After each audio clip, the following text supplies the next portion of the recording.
Hello দর্শক বন্ধুরা, শুরু করছি আজকের ভিডিও। রাজনৈতিক দলগুলো ফ্যাসিবাদের বিরুদ্ধে লড়াই করছে। ছাত্র জনতার প্রচেষ্টায় সেটা সম্ভব হয়েছে। বিস্তারিত খবরটি জানতে ডেসক্রিপশনের 1 নম্বর লিঙ্কে ক্লিক করুন। ঢাকা সহ 4 বিভাগে বৃষ্টির সম্ভাবনা।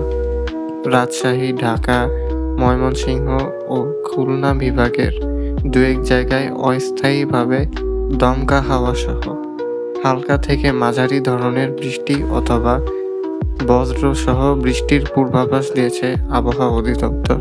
বিস্তারিত খবরটি জানতে ডেসক্রিপশনের 2 নম্বর লিঙ্কে ক্লিক করুন। চলন্ত বাসে ডাকাতি, যৌন নিপীড়ন, সাভার থেকে গ্রেপ্তার 3 জন, ডিউটি অফিসার বরখাস্ত। বিস্তারিত খবরটি জানতে ডেসক্রিপশনের 3 নম্বর লিঙ্কে ক্লিক করুন। মুক্তিযোদ্ধার নাতি সেজে 12 বছর আগে পুলিশে চাকরি, প্রতারণার মামলা।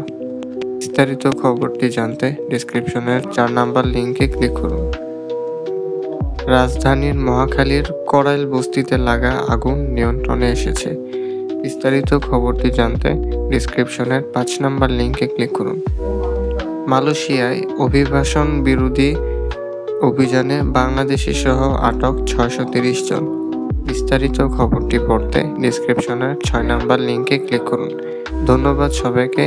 আজকে ছিল এই খবরগুলি।